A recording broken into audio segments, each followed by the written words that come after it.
இல்லையா சரச கூட்டம் இருக்குது. நீங்க ஓப்பனா சொல்லி பாருங்க, ஆள்றவங்க இருந்து வாழ்றவங்க வரைக்கும் சிலவருக்கு நல்ல சப்போர்ட் பண்ணுவாங்க. ஆனா நம்ம கெட்ட உணவே கிடைக்காது. பெரும்பான்மை நம்மதான் அப்படின்னு பெருமையா சொல்லிக்குவோம். ஆனா உனக்கு ஒரு காரியம் நடக்குன்னா எந்த அதிகாரியும் நல்லா வர மாட்டான். என் கோயிலேயே கொடியேற்றதுக்கு எவனோ வந்து கொடியேற்றிக்கிட்டு இருக்கிறான்.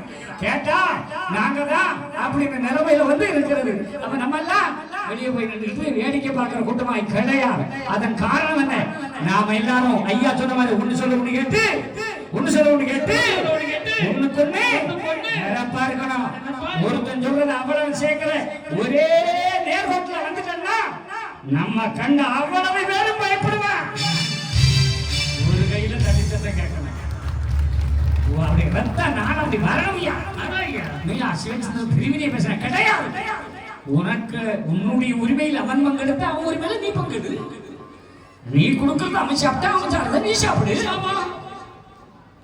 அது அவனுக்கு அப்படித்தான். அப்ப நீ அவன் என்ன லண்டன்ல இருந்தா வந்தான், அவன் அமெரிக்கா இருந்து பொத்துக்கிட்டா வந்தான், இங்க இருந்து சுடலாண்டிக்கும் வந்தான், அவன் இங்க இருந்த யாக்கிமலனுக்கும் வந்தான், இங்க இருந்த காமராஜுக்கும் வந்தான், இங்க இருந்த வெத்தராஜுக்கும் வந்தான்.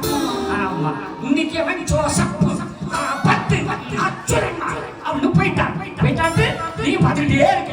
நீ அங்க இது அதுல ஒரு 2 பேர் வைக்கையா. இவன் என்னவோ தெரியல, ஒரு மார்க்கமாக தான் வந்திருக்கான். இவ்வளவு ரூபா தந்தனே என் பேரை சொன்னியான்னு கடைசின்னு சொல்ல போறான். மக்கா அப்படிதானே மக்கா? அப்படிதானா? ஏதோ என்ன செய்யறது? ஒன்னு அரசாங்கம் காப்பாத்துது, நீ அரசாங்கத்தை காப்பாத்துற. நடக்கட்டும், என்ன செய்யறது? இன்னைக்கு நம்ம அரசாங்கமே தள்ளாடிட்டு தான் இருக்குது. என்னதான் நடக்கும் நடக்கட்டுமே, மறையட்டுமே, தன்னாலே வெளிவரும் தயங்காதே, ஒரு தலைவன் இருக்கிறான் மயக்காதே, ஒரு தலைவன் இருக்கிறான் மயக்காதே. என்ன நடந்தாலும் நடக்குதான். அவங்க வாழ்க்கையில இருக்கிறார் அப்படின்னு ஒரு உச்சத்திலே இருக்கிறார். இருந்தாலும் என்னோட இன்று இசை நிகழ்ச்சியிலே பிரபலமான பிள்ளைகள், ஆமா அவ்வளவு பேரும் தனித்தனி கட்சி நிகழ்ச்சி நடத்துற பிள்ளைங்க, தனித்தனியா ஏழு படிக்கிற பிள்ளைங்க, தனித்தனியா பாராளுமன்ற பிள்ளைங்க, அப்படிப்பட்ட நல்ல பிள்ளைகளை தேர்ந்தெடுத்து என்னோட பயிற்சி கொடுத்து சேர்ந்திருக்கிற காரணம் இந்த சிவச்சந்திரன். இன்னும் கொஞ்ச நாள்ல அவன் ஜீவசமாதி அடைய இருக்கிறான். அது மாற்றமே கிடையாது. அப்படி போகிற நேரத்தில் இந்த நிகழ்ச்சியை நான் நடத்தியது போல் நடத்துவதற்கு என் பிள்ளைகள் வர வேண்டும் என்று இங்கே ஒரு கூட்டத்தை கொண்டு வந்திருக்கிறேன். இவர் பிரபலமான ஒரு அற்புதமான பாராயணி, அன்புள்ள பிள்ளை கிருஷ்ணமூர்த்தி. இதோ உங்களிடத்திலே ஒரு ஐயாவுக்கு ஒரு பாடம்.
எங்களுக்குதான் நல்லா வரைமுறை கிட்ட எல்லாரையும் ஏன் வச்சிருக்கா அப்படி இந்த ஜெயிலர் சினிமா மாதிரி ரஜினிகாந்துக்கு வயசுகளுக்கு தாண்டி ஆனா அவர் பெரிய ஹீரோலாம் வச்சுட்டு பத்த கிட்டாக்கி விட்டு போன மாதிரி நாங்க நினைச்சிடக்கூடாது இல்ல நம்ம இன்னைக்கு விழுற வரைக்கும் ஆனதை அதை மாற்றவே கிடையாது அந்த நிலையில தான் ஐயா வச்சிருக்காரு என்னதான் கேட்கறேன் அந்த அக்காலை எழுப்பு அந்த அக்காலை எழுப்பு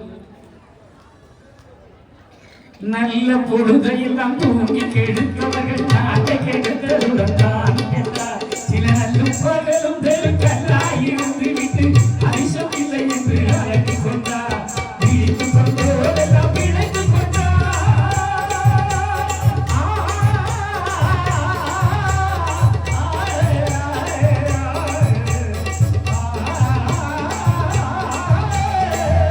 உங்களை நம்பி நான் சத்தப்படுறேன் நான் சத்தப்படுறேன் அவனை அவன் முதல்ல தியானம் அடி இங்க நீ அந்த நேரத்தை விட அங்க படிக்கணும் ஆள பாருங்க உருவத்தியா ஒருத்தரே பார்க்கணும் என்ன கிடைப்பீங்க சிகம் நல்ல மண்ணு இந்த சேரத்துக்கு தூரம் போட்டு அப்படியே மண்ணில் உட்காந்துக்கிட்டு வைங்க அப்படி ஒரு கலகலப்பே வரும் இன்னைக்கு பட்ட கஷ்டமெல்லாம் இதோட போயிடும் அதனால யாரும் படுக்கப்படாது இந்த உயர்வான மைக் ஒன்று வச்சிருக்கிறேன் நேரம் அங்கே வந்துடுவேன் எனக்கு இந்த சூடு சோழனை வெக்கமான ரோஜா சூடு சோடு ஒன்றும் கிடையாது உண்டு கிடையாது நீங்க ஜாமியை ஏசுறேன் அது ஒண்ணு பார்த்துட்டு இருக்கும் ஏசுனே ஏசிட்டு போகணும் ஏன் கடவுளே ஏன் நாராயணா ஏன் காளியம்மா ஏன் அம்மா மண்டகட்டா நான் உன்னையே நம்பி இருந்தேன் நீ என்ன கண்ணை வச்சா போய் கிடக்குற மாலை ஏசுவான் ஏசுவனா இல்லையா இந்த உண்மை சொல்லுங்க ஏசுறா இல்லையா நெஞ்சில் கை வச்சு சொல்லுங்க ஏசாதவங்க தான் கை தூக்க பார்ப்போம்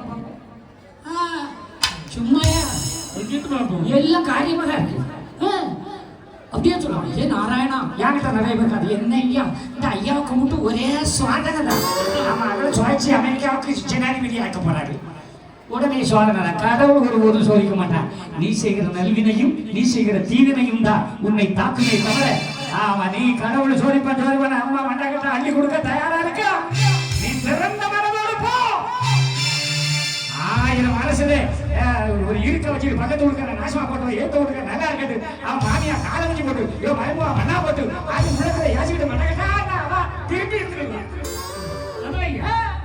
அப்ப எப்படி நல்ல நீ ஓகே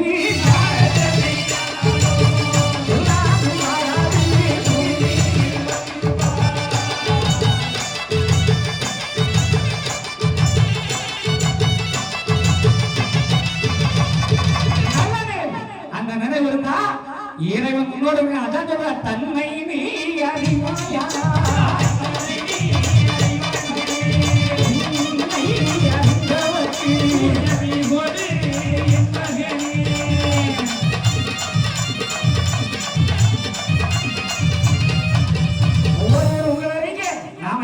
நாம செய்த நல்லது என்ன நம்ம செய்த கெட்டது என்ன நம்ம சாமி கிட்ட போய் இப்படி கேட்கறதுக்கு நமக்கு தகுதி இருக்கிறதா சிந்திச்சுப்பா ஒருபோது நீங்க நினைக்கலாம் உங்க கஷ்டமா இருக்கு ஒரே சாமியை கும்பிட்டு என்னத்தை கண்டோம்னு கஷ்டப்படுவோம் அந்த நேரம் பார்த்து பக்கத்து விட்டு ஜாக்கப்புக்கு கொண்டாடி கிட்ட வந்துருக்குங்களா எக்கோ நீங்க அங்கெல்லாம் போகாதீங்க அங்க போனா சாமி அருளே கிடைக்காது ஏன்னா அள்ளி கொடுக்க அங்க அவளை சாமி வச்சிருக்காங்களா உடனே இங்க வாங்க உடனே நம்மளும் போகலாம் பக்கத்து வீட்டுக்காரி பாப்பாளே இப்படி மூடிட்டு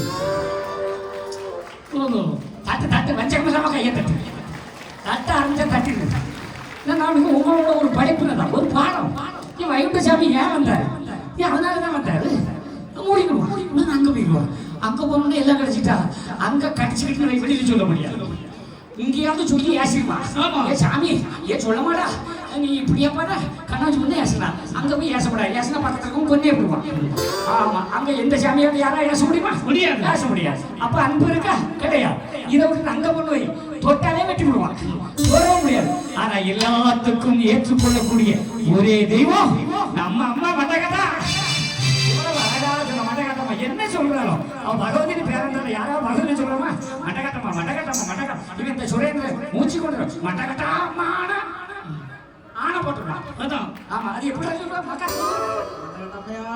மண்டகட்டாமையான அவன் வாயில தான் அம்மையை அப்போ நம்ம எளிமையாக நம்ம அம்மை அந்த உணர்வு எங்கிருந்து இறக்குமதி செய்த தெய்வத்தை நாம் வணங்கவில்லை நம்மோடு இந்த மண்ணிலே உதித்து பாரோடு உதித்து வந்த அற்புதமான பகவதியாரை கையிலே வைத்துக் கொண்டு நீ இல்லாமல் ஓடுகிறாயே கண்ட தெய்வம்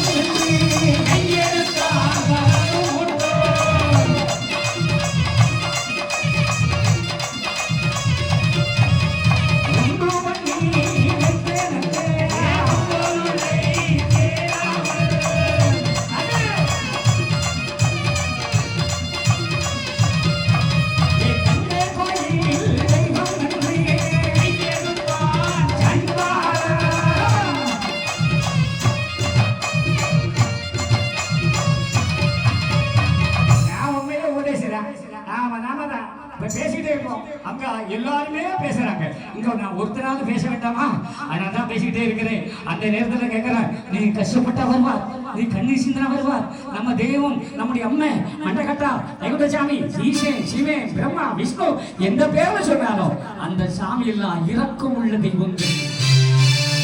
நீங்க நினைக்கிறான் கையில கத்தி அருவா எல்லாம் வச்சிருக்கேன்னு, அது உங்களை பாதுகாக்க வந்தது தவிர எந்தெந்த நீசப்பைய நமக்கு எதிராக வாழா அதுக்கு வச்சிருக்குதே தவிர நம்மளை பாதுகாக்க. அப்ப அந்த சாமி கும்பிடுறோமா இல்லையா? எங்க சொல்லுங்க, ஓம் சக்தி, ஓம் சக்தி. ஓம் சக்தி சொன்னா என்ன சொல்லணும்? சொல்லுங்க, ஓம் சக்தி. கடல்ல தான் கேட்குது, இன்னும் உங்க அலட்சத்தை கேட்கல. ஓம் சக்தி பத்தல, ஓம் சக்தி. கை 2 கை தந்திருக்கா இல்லையா? ஏதாவது ஒரு கையை தூக்குங்க. ஓம் சக்தி. ஐயா 19 கை தான் வருது, இருக்கிறது 1000க்கு மேல இருக்கும். தூக்கு, அவ்வளவு பேர் தூங்க. ஓம் சக்தி, ஓம் சக்தி, ஓம் காளி. எங்கேயோ போறாரு. ஏன் அது காளியை சொன்னா மட்டும் ஏன் கோவம் வரும்? அவன் தானே பெரியவா, நம்மளை வளர்த்தவா, அதுல எப்படி மாற்ற முடியுமா? முடியாது, முடியாது, முடியாது, முடியாது. கதவே முருகனுக்கு கையை காட்டுங்க மாட்டா, கையை தூங்க. அடுத்த வருஷம் இதே கச்சேரி வரும், கை நிறைய 30 பவுன் காப்பு கிடையாது. தங்க வைக்கிற வெளியில காப்பா அன்னு கேட்காத வரும். சொல்லு, கதவே முருகனுக்கு கையை தூக்குனா காப்பு. அதுக்குன்னா கையை நீ தூக்காத ஆம்பளை எல்லாம் நமக்கு ஆப்பு. வாங்கி கொடுக்க வேண்டியது நம்ம தானே, நம்ம தானே வாங்கணும். அதனால பணம் நிறைய வரும். ஏன்னா கையை ஜம்முன்னு தூக்கு, தூக்கு, தூக்கு. சாமியே சத்தம் சொல்லத்தா அப்படி போட்டு இருக்கு இல்லையா? ஐயா